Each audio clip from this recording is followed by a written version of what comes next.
This broadcast is brought to you by the British Israel Church of God. And greetings, friends. Today we are in Port Hope, Ontario, in front of St. Mark's Anglican Church. This is one of the first Anglican churches built in Ontario, and it was built back in 1822. Now, the founder of the town, Elijah Smith, who founded Port Hope, Ontario, he donated this land for the church, and there was a burial ground before they even built the church on it. And many of the Empire loyalists and pioneers of this town, Port Hope, are buried in the courtyard out back. And of course, we're showing you shots of some of those headstones of some of the Empire loyalists that are actually buried here. And of course, these people were the loyalists that left the American colonies and came up to Canada and built Canada. And many of the towns, the rural towns, and the cities that we find up here in Canada, including Toronto, Ontario, Hamilton, Port Hope, Cobourg, Whitby, all these rural towns that are now inhabited today by many, many Canadians, were built by many of the pioneers and settlers that came from the American colonies to Canada because they wanted to stay loyal to the British Crown. Now, also back in 1959, Queen Elizabeth and Prince Philip actually visited this church. They stayed in the Governor General Vincent Massey's home for 3 days and visited this church and also signed the guest book. And of course, there's a picture of their signature on that guest book that is still displayed in this church today. Now, we wanted to gain access to the chapel, but it seems that there's no one here to open the doors to let us take shots of the chapel. So we took many shots on the outside of the church and many of the burial plots out back. And we will put some of the pictures that are already online on this video of the inside of the chapel.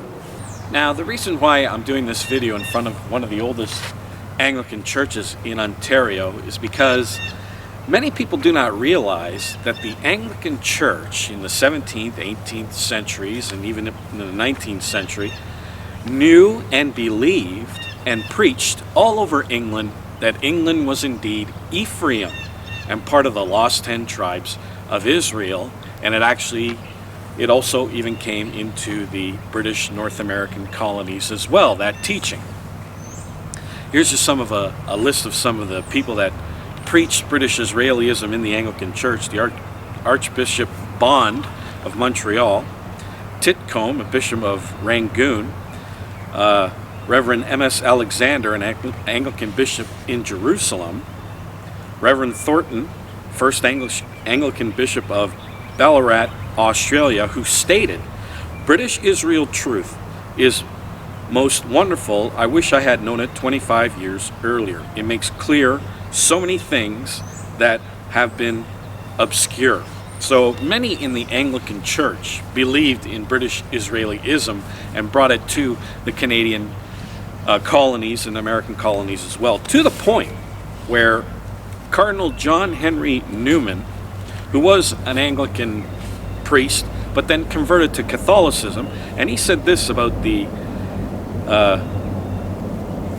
what he said about the Anglican Church in 1845 when he joined the Roman Catholic Church. He said this about British Israelism. He said that there was a very real danger. He thought it was a danger. I guess he wasn't an advocate of British Israelism, and he says there was a very real danger that the movement, that's British Israelism, would take over the Church of England. He said that because many of the Anglican clergy believed in British Israelism and taught it in their congregations. Now, they don't teach it in the congregations today. The Anglican Church is a lot different than what it was back in the 17th, 18th, 19th centuries. So back in the 18th, 17th, 18th, 19th centuries, the Anglican Church knew and believed and preached that, of course, England was indeed Ephraim. They saw the blessings that the British people were receiving, setting up colonies all over the world. They could read Genesis, the 48th and 49th chapters, Genesis 35 of Ephraim becoming a great company a commonwealth of many nations, and the United States developing into a great single powerful nation. And there were many Anglo-Israeli groups like the British Israel World Federation that had its heyday back in the 1900s, and there were many adherents to British Israelism, including Queen Victoria, who believed that the British Empire was indeed Ephraim. And these people were proud of their culture and their history.